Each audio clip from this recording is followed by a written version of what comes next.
This is the Detroit Sports Podcast Network.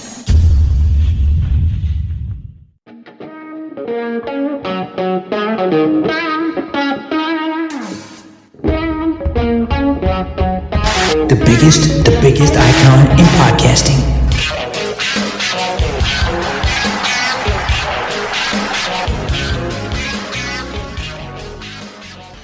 Welcome everybody to this week's episode of DocNJock.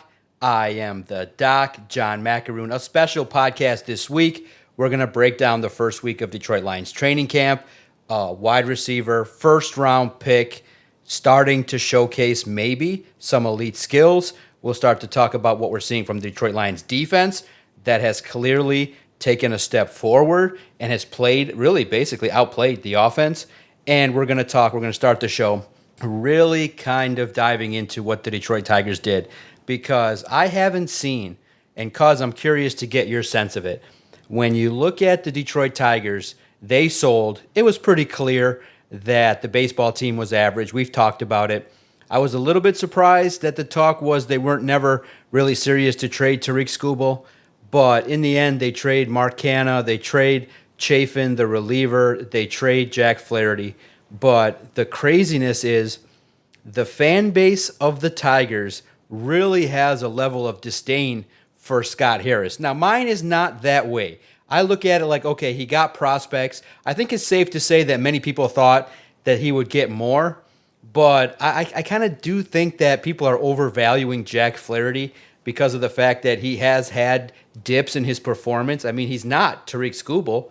So could you have maybe gotten another player or a little bit more higher up in the organization for the Dodgers? It's possible, but I don't have the level of disdain that a lot of fans have. They were pissed. They were upset. They were saying that Scott Harris has gotten fleeced, that I think that they're kind of projecting a lot of anger. What Scott Harris' job is trying to collect as many prospects as possible so that in 2 years, that if they get close, that they can maybe trade 2 or 3 of them for established players. That's all he's doing, basically. I think the fan base, in my mind, is really pissed over the last decade, and they're taking it out on Scott Harris for his second year selling.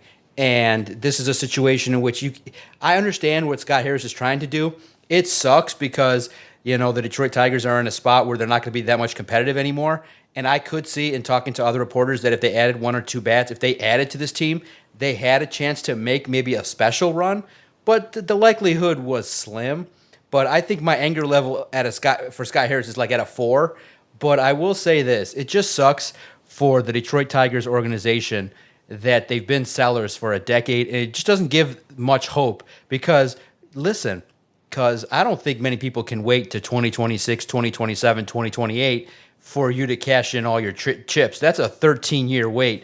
And like we've said before, it makes it no fun to support a team that long for the payoff for maybe winning a championship. What was your reaction to the trade deadline? Do you think Scott Harris is somebody that is in over his head? Because a lot of fan base, when we posted on our Twitter page at Detroit Podcast, do you trust Scott Harris? The word no was sent back to us several times. I was frustrated with the Detroit Tigers trade deadline. I thought that, again, this is another trade deadline that Scott Harris has kind of fouled up a little bit. And look, you're right with what you're saying about Flaherty. You also have to remember Flaherty dealing with a little bit of a back injury, so that might have hurt some of his trade value. But I think the reason why fans are so upset is you look at what Houston gave up to the Blue Jays. It was massive. It was a ton. And the Blue Jays scored huge. And the thought process was that could have been the Tigers. And then you hear about the Yankees, and it sounded like the Yankees had a pretty nice deal, but at the last moment they backed out because of some medical issues with Flaherty. And you start to kind of compile different reports from around Major League Baseball. Really what it sounds like is Scott Harris asked for the entire solar system, right? Said, I want it all. You have to give me this for these guys. And what happened was everybody kind of rebuffed him a little bit, said no. And then as the trade deadline clock started to tick down, it sounds like he panicked. And then with him panicking, he was like, well, I got to trade him for something. I've got to get something back. So it sounds like you could have possibly have gotten something better than what you got, but Scott Harris pushed for more. And in the end, it sounds like it kind of burned him. And look, I think what you have here is you have a young general manager who is learning on the job. And that's really unfortunate. I think he's in way over his head. This is, again, 2 trade deadlines in a row that I think he screwed up. And if you listen to his post-trade deadline press conference, I don't think it gives you any solace. It doesn't give you any hope. I think that was probably the worst thing he could have did, was then went out and answered questions from the media, because it left zero confidence in the fan base. After hearing that, I was more upset. I was pissed at what they got for Flaherty. I was pissed at some of the other returns that they got. And then when I heard that, I just wanted to punch myself in the dick. I was so upset. I was like, Jesus Christ, man. This guy is the guy who's in charge of the Detroit Tigers. This is the guy who is supposed to put a team together, who is supposed to be competitive for the playoffs. We're not even talking about a World Series. We're talking about being competitive for the playoffs. And this guy sounds like he is so detached, so removed, and so out of touch with everything right now. So it just seems like, and pardon the pun, it was another big swing and miss from the Tigers front office. And I think you saying, and I think what the fans are saying, he isn't over his head. I believe he's not the guy for the job. He's not the right fit. This is not the guy that you want putting together your farm system and your major league roster. I feel like we have, I don't want to say a carbon copy of Al Avila, but when it comes to trade deadline day, he is very similar to Al Avila. The only thing was Al Avila really would tell everybody else, well, this is what's going on. This is what I have. He would show his hand before ever trying to make a move. Scott Harris doesn't really do that, but I think Scott Harris doesn't have a good pulse on anybody else. And I think what you're seeing is he's not respected around the league. This is a general manager who, like I said, very new. I feel like he's learning on the job. I don't feel like he has the credit or the credibility that goes very far with other general managers. That's why they've got no problem calling his bluff. That's why they've got no problem dragging him to the very, very end, because they know that they'll get something less. They'll get a lower price cost for what they're asking for from the Tigers, because Scott Harris just doesn't have it. I remember, and you probably remember this too, Dave Dombrowski, it felt like, would just call guys to say, hey, what do we got to do to get this done? And somehow he would magically make things happen. And next thing you know, you're getting Miguel Cabrera, and you're getting Dontrell Willis for Cameron Maybin in a bag of balls. And years later, you end up getting Cameron Maybin back, which was crazy. And look, Dontrell Willis might not have worked out, but you got one of the greatest hitters of all time on your baseball team for a long period of time. And it just feels like with Scott Harris, he's nowhere close to being able to call another general manager and say, hey, let's get this deal done. What's your best offer?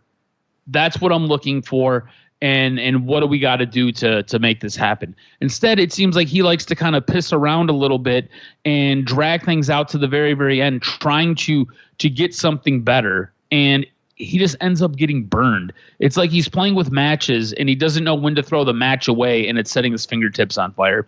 So, again, frustrated, unimpressed. I have zero faith and zero confidence in Scott Harris as the general manager of the Detroit Tigers. Are you in the same mindset as me, where you're just like, okay, this is the second time we've done this at the trade deadline. Second time you kind of feel like he's tried to swing for the fences and he's grounded out. And is your confidence shaken because of that? See, I look at it completely different, in that if I took the emotion out of it and I said, okay, it sucks that the team has stunk for 10 years. I look at it like this is just year 2 of Scott Harris. And I know that many people believe that you can just ask for anything and then and another party is just going to say yes. I look at a trade and say, okay, you got Jack Flaherty and you flipped him for prospects in the infield that you're looking hopefully to develop. They like those 2 guys. They scouted them. Those are the names they potentially asked for. Yeah, the report should be. I think that it's kind of weird that the fan base got upset. Scott Harris should ask for the world. He should ask for big time stuff. The other guy's going to say, no, I can't do that. And you keep saying no, you keep saying no. You try to get the best offer. Yeah, it's one of those things where you also have to look at it because when Verlander's deal happened, the national media was like, this is an A-plus trade. And it ended up the Tigers were bent over. So I look at it like this. What's difficult in this situation is Scott Harris won't put together and publicly announce his timeline.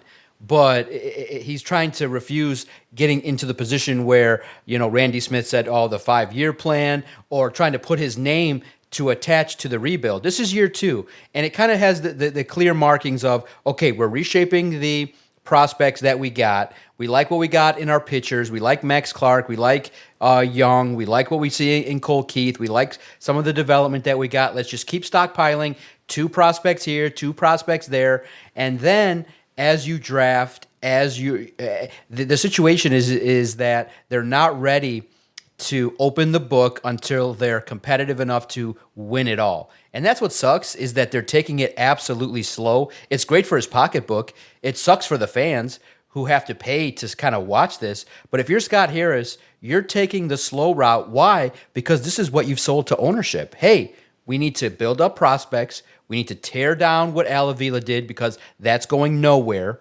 We think we need to advance into the decade that we're in terms of analytics. We got guys that we're trying to stockpile. If we get 10 or 12 guys, then maybe in 2026, as we progress with Skubal and Colt Keith and a bunch of young guys, then when we need to add 2 or 3 players, we have 10 guys that maybe could develop and move their way up. So you look at it and you say, I didn't expect Jack Flaherty to bring the world. I mean, this is a guy that kind of flamed out where he's been. And yeah, you did work here and got him back. But I think that maybe you could say, well, maybe you could have got something for Tariq Skubal, but you have him for 2.5 years of control. He's your box office. He's the reason why every 5th day you're going to draw a gate of 20,000. The problem is the rest of the year and selling to the fan base of being patient. That's what sucks. I don't think Scott Harris is in over his head.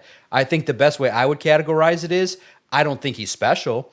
I don't think he's elite. I don't think he's a master trader. I don't think that he's somebody that can turn water into wine. But I think proficiently, you're starting to see some guys that have been brought to the organization start to do some things. Colt Keith doing some things. You're starting to see the development of some hitters. Riley Green. I thought maybe that they could part ways with Spencer Torkelson, but it didn't happen. I look at it like, you know what? I'm so kind of detached from it now that they've been in a state of rebuild that I think our anger kind of peaked in 2021, 2022.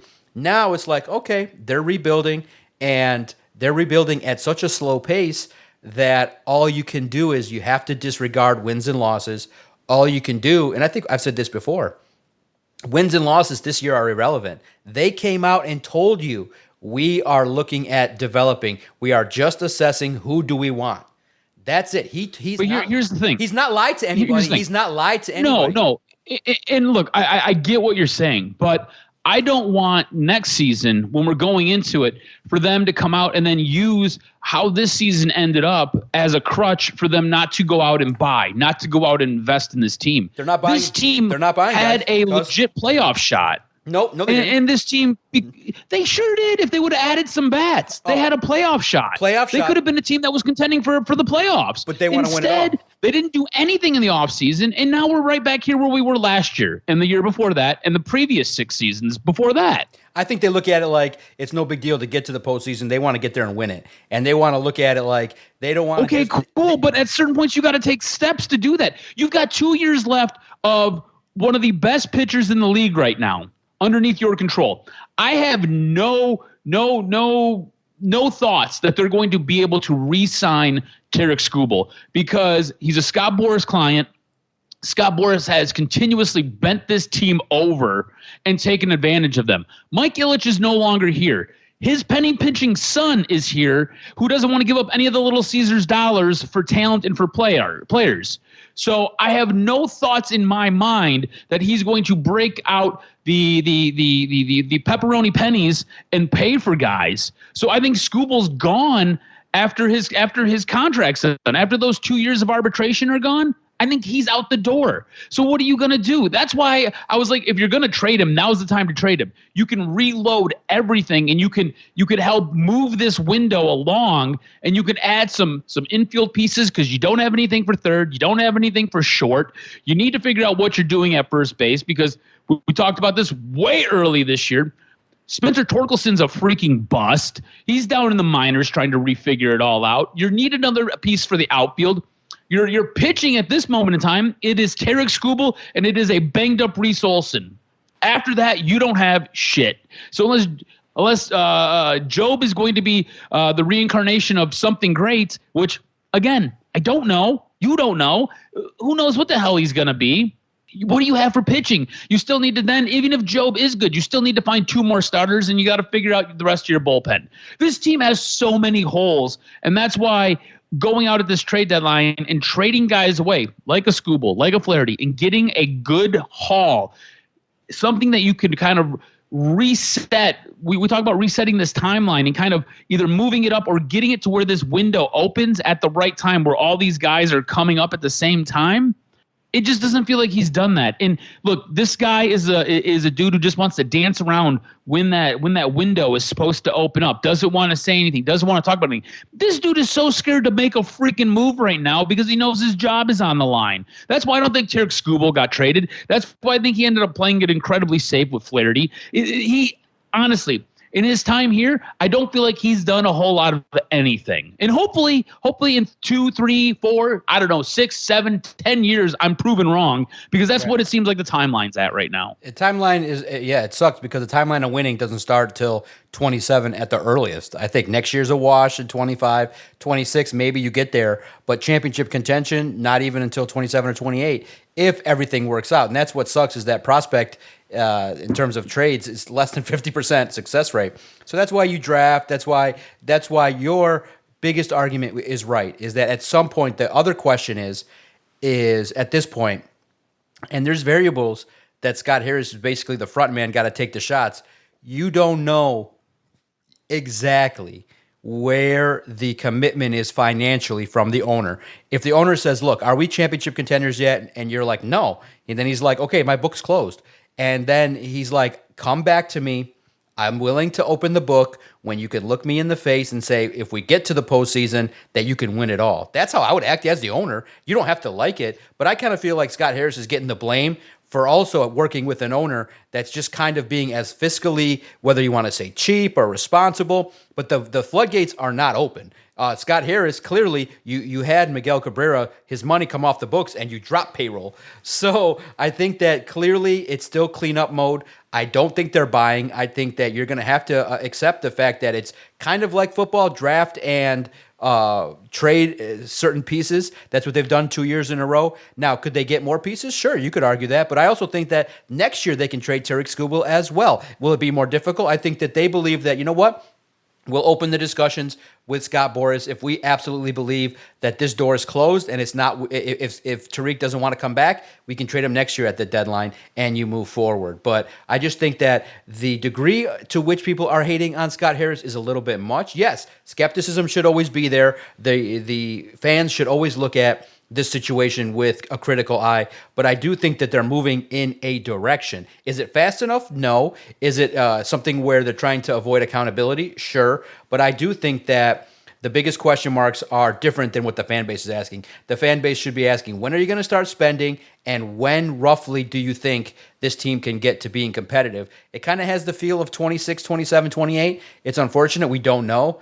But what's crazy is, why is AJ Hinch taking this? I mean, he's probably like, shit, I kind of can be on an average baseball team and just keep selling and flipping guys and still go out there and people still kind of respect me and do this for, 7-8 years before a legitimate playoff run. That's crazy. I just think it doesn't align with how sports works. People are upset, they're frustrated, and I think Scott Harris is getting the brunt of it. Now, clearly, I think that he could have maybe gotten a couple more pieces or maybe players higher up, but I think the players they got, I think that they can potentially develop and do things. And potentially the guys they drafted and they picked up last year have made some movements. And so that's where you have to hope that the development in the minors gets better as more talent gets flooded in. and you recognize, okay, they traded 3 players, and they're probably going to do it again next year. And you just have to kind of sit back and wait and see what ends up happening. I just don't think the trades are consummated that easily. He even said it I think the piece I posted, that some of the trades kind of just, a lot of people didn't get traded to that degree. Some did, but you didn't see the movement that many people thought. There was a lot of prospect movement, a lot of situations that went, but I think that it was right for, I think, Scott Harris to ask for the world. I think that that's where you look at it and you say, yeah. I agree, but like at a certain point, you got to just be smarter than the guy across from you, and you've got to know when enough is enough, and you got to know when to pull the plug and when to get out with the most. Because I think you're punishing Scott Harris for actually not being the smartest guy. He's young. He's still, there is still an aspect of, we like his mind, we like the way he kind of handles an organization, but he's still kind of learning his way through. And it is a situation which some of these other executives are more experienced, a little bit more savvy. Now, can he end up being somebody that when he has an eye for free agent talent, he can go buy? Sure. Let's see what happens. But I do think, yes, I don't think I punish him for it. He is inexperienced. Look at him. He does he look like the guy that's going to go in and cutthroat the Dodgers or the Yankees? Doesn't look like that to me. But I think he's good enough to at least consummate, hey, acquire a player that's kind of struggling and turn him for 2 players. Hey, now we have to see next year. The situation is not monitoring wins and losses on the diamond with the main club. It's going to be looking at, okay, how are these guys in development? And you have to start looking at sites like Tigers Minor League Report a lot more than the newspapers, because they're dialed in. Rogelio Castillo is renowned for just dialed in for being someone that absolutely loves minor league baseball. Do you and I like that? Not really, but you're going to have to, unfortunately. We're going to have to, you and I, over the next 12 months, start dialing in our attention level to the shit that's going on in AA in Erie and in Lakeland. That's just the way it's going to go in regards to, into Toledo. That's just the way it's going to go in regards to where this baseball team is. You can look at Green, Colt Keith, some of the pitchers, but unfortunately, and it sucks to say, it doesn't make me happy to sit here and say it, but unfortunately, we're going to have to divert our attention to the minors and see how some of the development is. And there's some good stuff there. There's some good information. But you're absolutely right that Scott Harris is not showing that he's elite at the job, similar to what you see in different situations. And it sucks because I was hoping that at the trade deadline there'd be some level of excitement. But oh, hell no, it was pissed off. I was legit surprised. I thought that people would just be like, oh, it sucks that we sold, but let's see. But there was some fury. There was anger. There was, and I guess I have to respect when Ben Verlander, who has an eye for baseball, is like, man, Scott Harris got fleeced. He's kind of in over his head. Man, you're starting to see a lot more vocal dissent about this guy's job. But I'm still going to give it time. I'm going to give it maybe one more period of time over the next 12 months to see what happens this offseason, what happens with the players that have been acquired, who develops, who comes up next year, and what happens with Casey Mize and Spencer Torkelson as they continue their journey. But I'm bummed. I'm not as angry as it seems like the rest of the fan base is. I have a little bit more room for hope than most, but we'll see how it plays out with these Detroit Tigers. And it's good to talk legitimately about baseball. It just sucks because talking about prospects and minor leaguers is something that we just haven't done too much of, but that's the way it goes because this baseball team is going young, they're going cheaper, and until we see a certain level of willingness to commit financially, we have to assume that Chris Illich's checkbook is closed. No money. Deal with it. And yeah, I mean, it just feels like with the Tigers, we're in this constant circle, right? We're in this constant loop of get some talent, trade it off, get younger. Get some talent, trade it off, get younger. Go sign a free agent for a year, trade them off, get some talent, get younger. Yep. It just feels like we're on this course for the next, 3 to 7 years. And that, I think, is what is frustrating, especially when you see this team come out. And for the most part, they were pretty competitive this year. I think the season's over at this moment in time. They were pretty competitive for the most part this year. I believe if you would have added a couple of bats, you could have been in playoff contention. I think it's done now. But all that being said, like you said, we're just going to have to sit there, wait, and watch a team that is in Super Bowl contention, the Detroit Lions, a team that you cover regularly. You're out there at Allen Park all the time. I think it's important that we do these weekly check-ins with you where we get a vibe about what's going on at training camp. We touch base with you with all of the happenings that are going on because, look, a lot of us don't have that unfiltered access like you do. You get a ton of access. You get to see a ton of stuff. You're posting a lot of it to our Twitter page. So if people want to find stuff, you can go check out there. You can always go check out at sillions.com. But I think it's important that we do this with you at least once a week to kind of see what the big things are that are coming out of training camp. So big news this week. Defense sounds like it looks pretty good. Defense sounds like it might be ahead of the offense. Defense is something that the Detroit Lions invested heavily in this offseason. How good does the defense look this early on? Defense looks great, man. It's been fun to see some youthful energy in Ennis Rakestraw and Terrion Arnold. It's fun to see the veterans and Amik Robertson and Carlton Davis take ownership. Look, it's training camp. It's always kind of has that feel of positivity, but you love when the pads come on. That's when it's serious. So last week, from Wednesday to Saturday, it was about Jameson Williams. The man's fast. The man is doing his thing. He's got the swagger. He's talking a lot of shit, and he's doing his thing. The defense has been the story with the pads on. They're hitting. They're intercepting the quarterbacks. They're making plays. They're not happy. They feel disrespected. They feel like, you know what? Why not let the defense be the storyline? All the talk has been about the offense. Let's go out there and punch them in the mouth. And that's what they did. And it's fun to be there to see a championship mindset where there's damn near a skirmish every single day.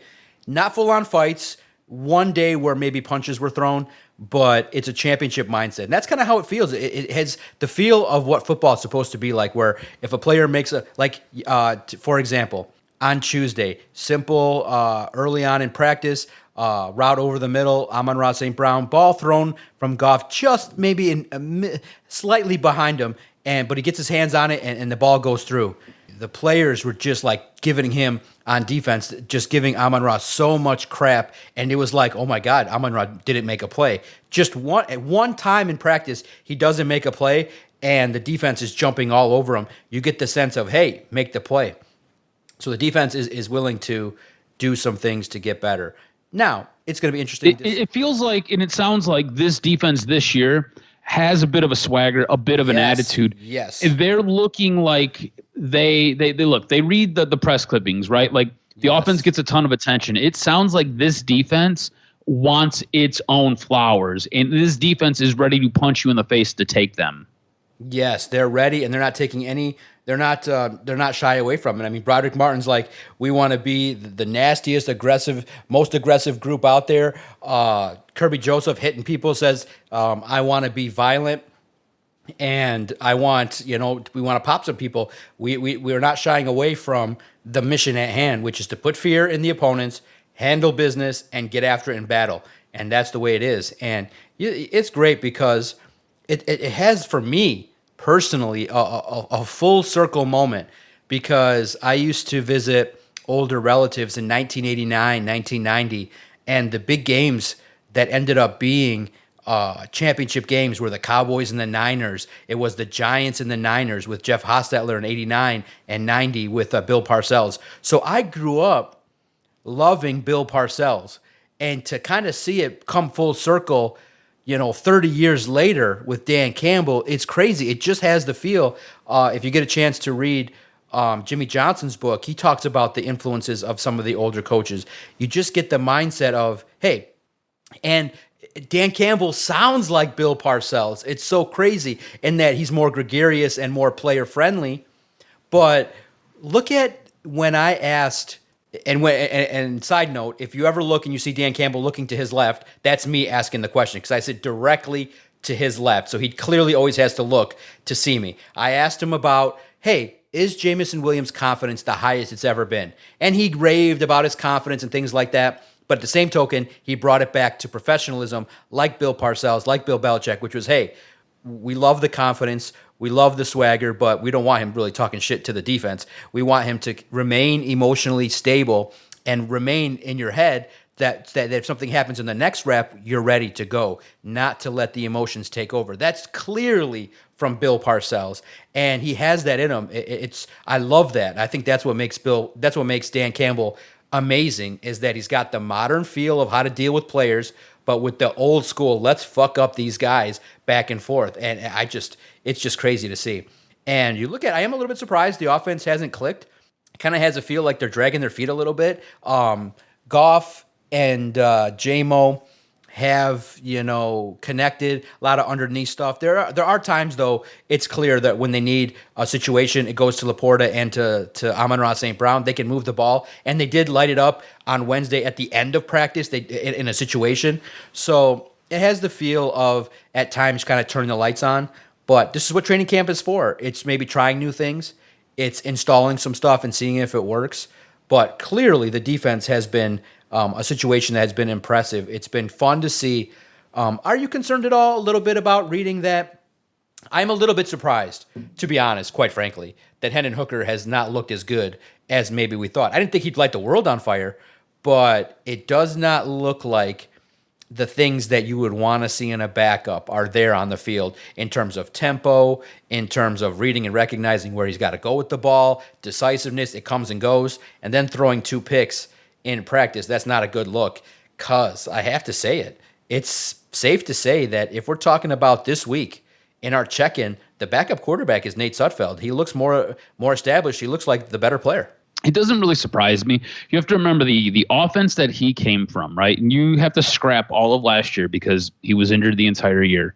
The offense that he came from was basically one read, and he was told what to do with the ball when he got to the line of scrimmage. So now having an offense that has this much of an install, having an offense that has different things that you've got to check out of, different formations that you've got to look at, to me, it doesn't shock me that he's a little bit slow. And look, if you look around the league, you look at a lot of the other quarterbacks that were drafted this year.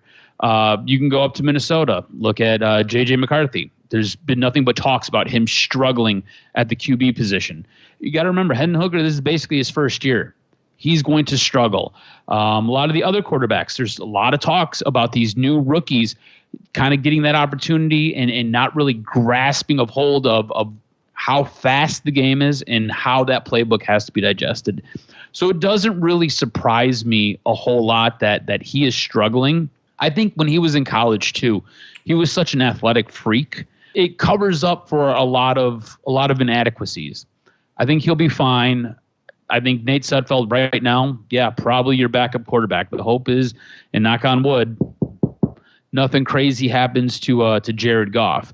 But I think with time, with more reps in the preseason, and when we get into some of these preseason games, I think Hendon Hooker will finally kind of figure it out, and he'll probably take over that backup quarterback position. So it doesn't really shock me that he's kind of struggling right now.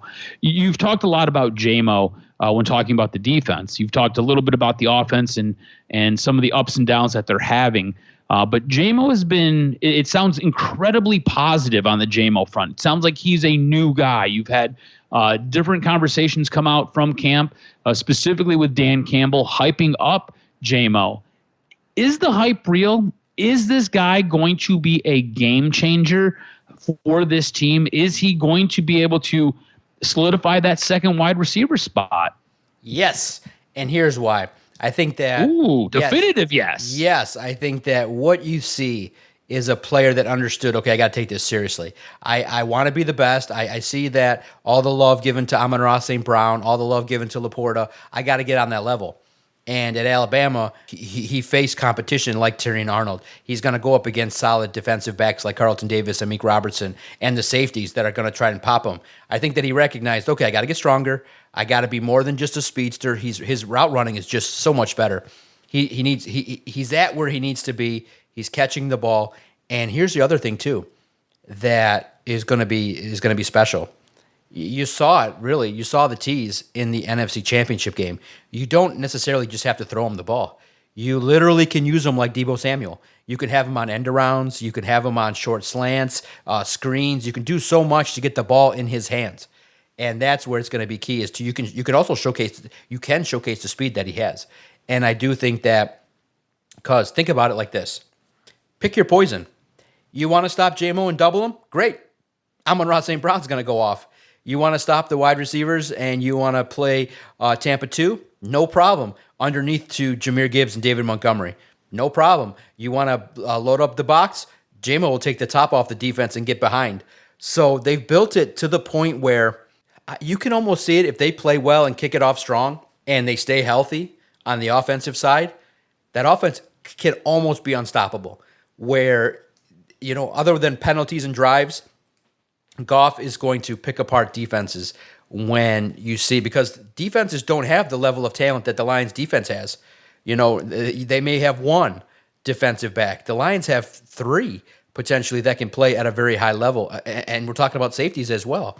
So the Lions offense is going to benefit from practicing against the defense so much that when they get to the regular season, look, Jamo is going to take the top off here and there. I don't think it's going to be as much as people think. Yeah, there'll be some breakaway plays against some teams that don't have great defensive backs, but I see Jamo's use a lot more in getting him the football in space, getting him the football intermediately and let him get some yards after the catch, let him take advantage of blocking. And within the confines of this scheme, I think that the key will be, okay, does he end up being the relied upon weapon? I don't think so. Maybe in terms of getting the first down, I think that will tend to kind of lean toward Sam Laporta because he's always going to be open and he's such a big physical presence. St. Brown, again, he's just unguardable at times. Like in training camp, what you see is if there's a situation where it's like 3rd and 3, 3rd and 4, they got to have it. The ball's always going to St. Brown, and St. Brown makes it look easy. He's right there in the middle. He's streaking through the field, and he's finding the soft spots in the zone expertly every single time.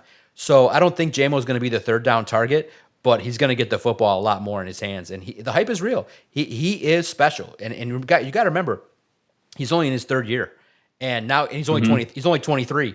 Could you imagine the 24, 25, 26 seasons when in the next 3 to 4 years? Man, this offense is going to be amazing. And what you're seeing is, as well, is a continued commitment that the Lions say, hey, we take care of our guys, including Taylor Decker, who I thought the money was a little bit crazy in terms of $20 million a year. But you know what? The biggest, most important spot is left tackle. He knows the position. He's gritty. He's a warrior. And the Lions basically said to him, hey, calm down. He talked to Dan Campbell. They said to him, look, we kind of do want to see what you look like out on the field. If the medicals, I think basically the message was, look, you've had a couple surgeries. If the medicals pass, you're getting paid. Medicals passed. He's out on the field. He looks good. He got paid. And Brad Holmes, the one thing you can say about this organization is they tell you what's going to happen, and it happens.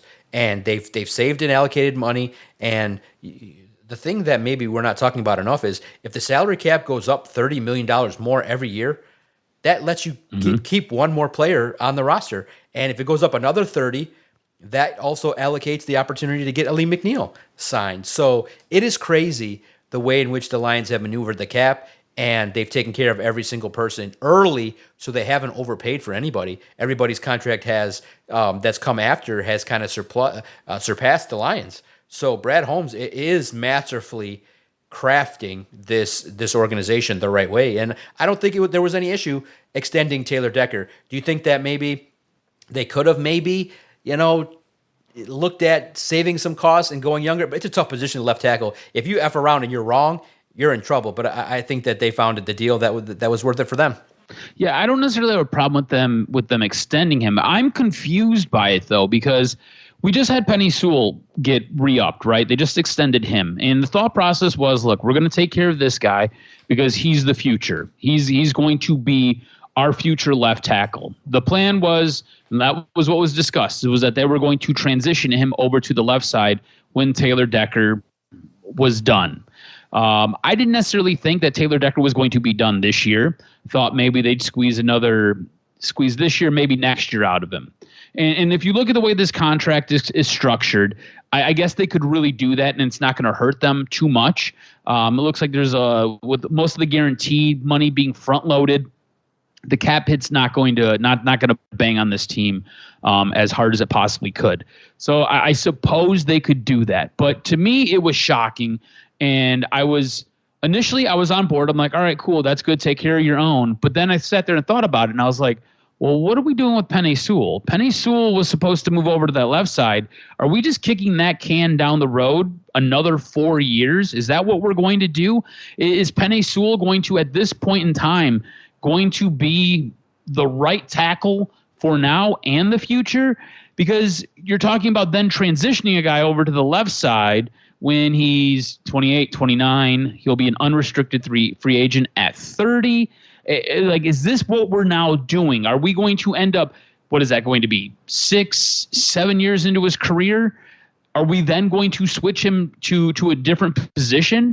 And a lot of times that just doesn't make sense. A lot of times that doesn't work for guys. So I was a little bit shocked that they had re-upped with Taylor Decker like that they had given him a 3-year extension, especially coming off the heels of re-signing Penei Sewell.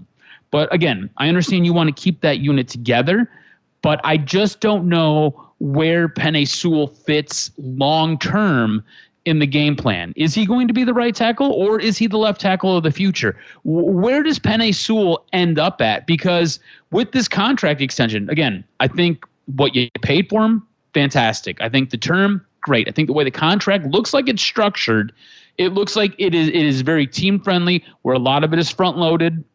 You'll be able to get out of it on the back end. It'll be fine.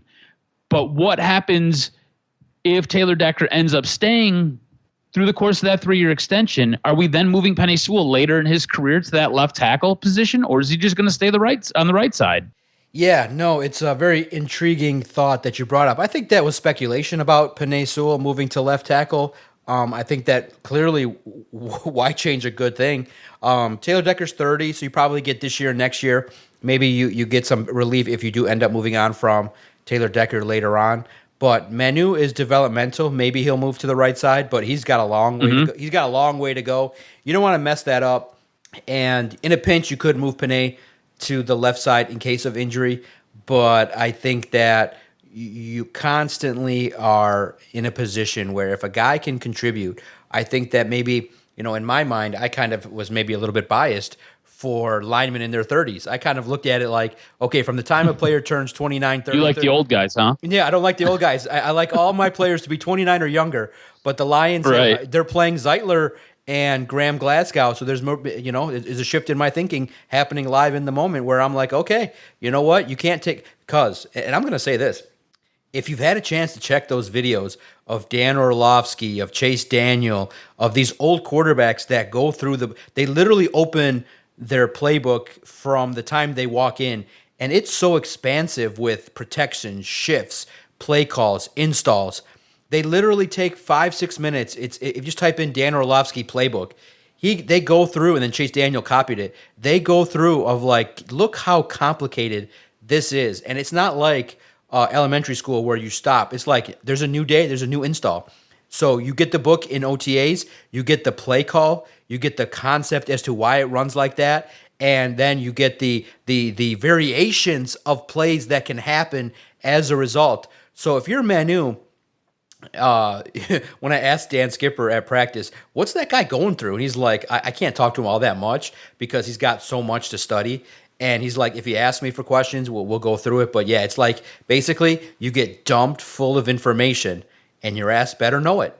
And there's times where, Jared Goff is at, they call it level 401. And Manu is not at that level. And so that's why he's repping with the threes, and he's got a long ways to go. But you look at it and you say Taylor Decker is fully on board. He understands, when Jared Goff calls a shift in protection, this is what's going to happen. And there's a lot of variations. There can be 4 different plays that could occur just off of one look that Jared Goff can have. And the offensive linemen have to be the smartest guys in the room. And I think that one thing that I've discounted over time is the value of experience on off the offensive line. And you recognize those 5 guys that the Lions have, if they stay healthy, you're not going to find better. With Taylor Decker, Graham Glasgow, Frank Ragnow, Zeitler with the All-Pro experience, and Penei Sewell, my God, the experience. They're going to push people around. They're going to protect Jared Goff. They're going to open big lanes for Jahmyr Gibbs and David Montgomery. So kudos to Taylor Decker. He got more than we projected. We projected 15. So good for him. And it's unfortunate, though. No team can go through camp without suffering an injury. And I saw it live. It was rough. Cominsky comes up, and the play ran right into his MCL. Like, literally, the line just went right in. Like, when the offensive line and defensive line meet together, he runs up into the line, and the play goes right into him, and he just goes, and boom, he's down. And we all knew right away. I thought it was a blown ACL. It just looked like that right away. It happened right in front of us. It's tough to see, but you know what's really tough mentally when you're there?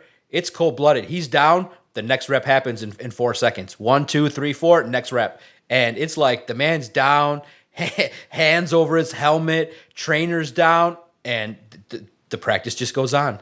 And, of course, they care. The coaching staff looks, they get the word, and within probably 5 seconds, Dan Campbell knew it's rough. But it's basically grit your teeth, on to the next. And it's callous, man. It's rough. Like, they don't even bother to stop practice. It's like, boom, 1, 1,000, 2, 1,000, 3, 1,000. Oh, he's down. Next rep. And they just keep going. It's cold, man. But, it's a situation in which next man up is the truth. It's tough because the loss of Cominsky is challenging because he could do a lot of different things. But it's not as devastating as many people would think, because I think he was battling for a job.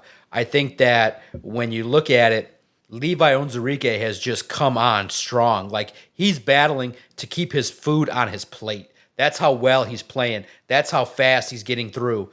Josh Pascal doing his thing. You got Marcus Davenport. So it stinks because you lose depth. They may add to it in free agency, but you have players that in years past, a loss like that would make you very concerned. In this roster, the way it's built, there's a little more depth. It stinks to lose John Cominsky, but it's not as big a loss. He's a rotational player. It's not as big a loss for the defensive line at this time because there's a lot of young players that can step in if they also can stay healthy. It stinks to see it live when it happens, but at the same token, you hope maybe he can come back and contribute in the postseason. But the Lions did a lot of things by adding Reeder and Marcus Davenport, in my mind. Yeah, to me, I think this is probably a bigger deal than just for you. And that's just because, one, Cominsky seems like he's a good locker room guy. That's always important to me. But this is also a guy who has the ability to pass rush. He is a pass rush guy. He goes in on passing downs, and he has the ability to flush that pocket. He has the ability to disrupt. And we've talked about a lot who's going to play opposite of Aiden. Who's going to be that guy who can help counterpunch Aiden? And on third down passing plays, he was a guy who could go out there and help counterpunch with Aiden Hutchinson. So now I think the Detroit Lions are in a bit of a spot where, look, if Levi Onwuzurike is going to be that guy, or if Josh Pascal's kind of figuring it out, he's going to be that guy, or if they've got somebody else who can step in and fill that role, they'll be okay. But it is tough to duplicate what he was in that locker room, and it's going to be a bit of a challenge to find a guy who's going to be able to come in and give you those reps. Now, look, maybe James Houston can stay healthy and he'll be able to duplicate what he did 2 years ago. Remains to be seen. I just know with Cominsky, I know what you could count on him for. I knew what he was. You knew what his basement was. You knew what his ceiling was. He was reliable. And sometimes having that ability to plug a guy in and know exactly what he's going to give you means all the world to you. And that's what he was. He was a guy who you could plug in. He was reliable. He was going to give you what he got. And it, in most cases, was enough. Again, this isn't a guy who lit the world on fire. This isn't a guy who made a Pro Bowl or was any type of all pro, but he was a guy who did help out. He was a complementary piece along that defensive line, and specifically with that defensive front and that playing that edge position helped out Aiden Hutchinson. So I think it's a bit of a big loss here. It'll be interesting to see how they address this, right? Do they have this position? Can they fill it internally with a guy on the roster, or do they go out and do they sign somebody and bring them in and try to get them to kind of balance out that side? Me specifically, I would like to see them go out and add a guy. There's still some talented free agents out there. I'd like them to go grab a guy and add a piece that maybe they didn't think that they were going to have to add. And it kind of helps out that guy who's going to be opposite of Aiden Hutchinson. So we'll wait and see. But I think at this moment in time, a lot of positive stuff coming out of Lions training camp. A lot of good things to look forward to. I think probably the biggest and best thing that we've heard this week coming out of training camp, that defense has some nasty. That defense has a swagger. That defense is looking to punch you in the face, and they are looking to change games. They are looking to be as dominant as this Lions offense. If this defense can match what this offense does, this is going to be an incredibly scary team.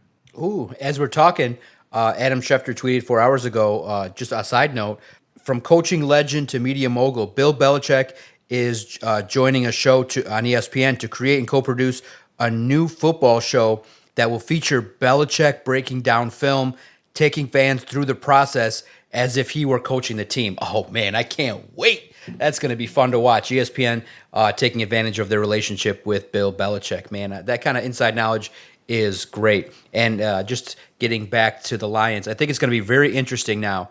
Next week will be fun as I am taking the family to New York. Going to spend the week there. My wife's never been, so it's going to be a fun time to be able to check in with the Lions Monday and Tuesday at Detroit Podcast. Take in my first time at MetLife Stadium to see what it's like when Hendon Hooker gets the reins to be the starter. So you'll get inside access, podcast with Adam and I. Maybe I'll be in Times Square. Maybe I'll be in the Big Apple. Maybe I'll be in East Rutherford, New Jersey. Maybe I'll be in the mean streets with the mafia. You never know. Me and Guido could talk to Adam and put together some offers he can't refuse. So it'll be a fun time all the way through. So it's a good opportunity to do the things that we've always wanted to do. And training camp has been fun. And I think you've noticed it because sometimes life just makes it where opportunities present itself. And I was shocked when I went to Twitter and I saw that Dave Burkett was covering the Olympics. I said, wow, what a change of pace. And instantly that tells me there's an opportunity there. And with others starting their own thing, I said to myself, okay, I'm going to just crank it up again and bring you guys as much coverage of the Detroit Lions as if you were there. And for the first week, I don't like to toot my own horn too much, but I felt like the coverage with the name change to Lions on SI has met the standard of what people want to see in NFL coverage. Any news that was broke, we talked to the player. We've talked to Kirby Joseph, Ennis Rakestraw, Tyrion Arnold. I got a couple minutes with him just asking him, why are you doing the Rookie Chronicles? Any question that hits my notebook, I've filled my office with so many notebooks that if there's questions, I say, okay, I'm not going to be shy anymore. I'm going to ask these questions. These guys have to talk to John McAroon. They know that I've been there. They know I'm direct. They know they're going to get somebody that's just not going to BS them. I want to ask questions and got a relationship with the kicker. You guys love the kicker? I have a relationship with the kicker, and he's a nice guy, truly nice, humble, hasn't said no to me. You can check it all out, Lions on SI. I post everything to the Detroit Sports Podcast Twitter page at Detroit Podcast, and you can see everything free. And that's been my commitment as others go to behind paywalls. I've committed that, and I think you've heard it, or if you know, I have the right to push any button to make people pay for any story or any podcast with Sports Illustrated. And I've said I will never do that. As much as humanly possible, unless they force me and they do it for me, everything has been free. And I think that the motivation that I had to bring Lions fans coverage, to bring to this podcast where I talked to my cousin, my guy Adam, I said I'm going to double down. And I just can't believe it because I truly feel that if Dave Burkett was there, he would scoop up all those interviews. No doubt about it. Dave is somebody that scoots around that place where I literally look at my notebook and I go Broderick Martin. I look up, Dave Burkett's talking to Broderick Martin. I have in my notebook Jake Bates, Dave Burkett's talking to Jake Bates. So, that's been my inspiration. He has been the best. And I said, okay, if you can even get to be a quarter of what that guy does, you can bring coverage. And I just felt like that these last 7 days has been the culmination of all the work podcasting and reporting and debating my cousin and learning and learning from the guys. And I feel like if you just look at the last 7 days, that's the effort we're going to try to bring for the podcast and for Lions on SI. And that's the name of the game. If this is a championship team, they deserve championship coverage. You want to know about Broderick Martin? I'll go talk to him. And fans of the podcast that have turned their careers into photography and video work with us. So they want to take my picture and post it online. I'm all for that too. And I just think that the opportunity, and really, cuz it's crazy. You know, in podcasting that there's always a stigma that you don't belong, right? Well, when somebody goes out on their own and leaves a paycheck and starts their own thing, they now validate independent work. And it's so humbling and proud to see Justin Rogers start his own thing, get supported, because that only in turn validates that the Detroit Sports Podcast took something, an idea, and got coverage to be able to have access. The Detroit Sports Podcast has daily access to one of the 32 teams in the National Football League, and it's just crazy to see. And you know what they do? The hardcore journalists, if you look today, I think that tweet to me is full circle. A hardcore journalist starts his own thing. What's his first idea? Content. And what's his first plan? Ask the Lions if I can sit in a water bath with a player. I said, this is a journalist. He's doing some content. And to me, that is the full circle moment. I don't have to sit back anymore and say, I don't belong, or the podcast doesn't belong, or anything like that anymore. Look what they're doing to get subscribers. And I said to myself, this is where it went, and this is what it is. Now, you know, as we report on other things, the thing that has made Detroit Sports Podcast and SI positive is we do it all. We have facts, we have opinions, we have nasty debates, we have Graham Glasgow drinking beer. We do it all. We don't discriminate. And I just think that, like always, we invite you, anybody, come take a listen to Detroit Sports Podcast. Listen to Doc and Jock. Enjoy the opportunity to talk to people who follow Detroit sports intently. My guy Adam is locked in like anybody else. The best opinions possible can be found on Doc and Jock and Lions on SI, and it's just been great. I feel like, you know, like I said, long-winded, but it's been a good 7 days for the podcast, and people retweeting the page, retweeting everything going on. And the one thing that's crazy is these pages set up basically to copy our page. In the last 3 years, these young kids, whether they're young or whatever, they're setting up pages to basically, hey, John tweeted this, let's just tweet it and give credit to the podcast. So that has been amazing to see everybody tag us, basically, who are not there, to say, hey, let's credit the guys that are doing the work. And to see the biggest joy I have in anything, for anybody that knows, and I'll say it openly and honestly, the biggest joy I have, being that I'm on Twitter a lot, is when I see at Detroit Podcast retweeted, tweeted, looked at, liked, talked about. You guys came strong with your opinions on the Tigers, on the Lions. So you've allowed Adam and I to be a full part of the Detroit sports community for so long, and all we can do is give our gratitude. And that's the only thing I like to see, is that at Detroit Podcast, people will message, follow, engage, and scream to the highest heaven. Because we were the outlet where people were screaming to the heavens, we don't trust Scott Harris. And you came on and said, I agree with you, folks. And that's what's going to happen over the course of the Lions season, is we're going to debate, we're going to have factual knowledge, we'll have a foundational base, and we'll see. Adam and I will not always agree. And we'll see how it goes over the next couple weeks with the Detroit Lions. Is there anything, cuz, that you want to know more about?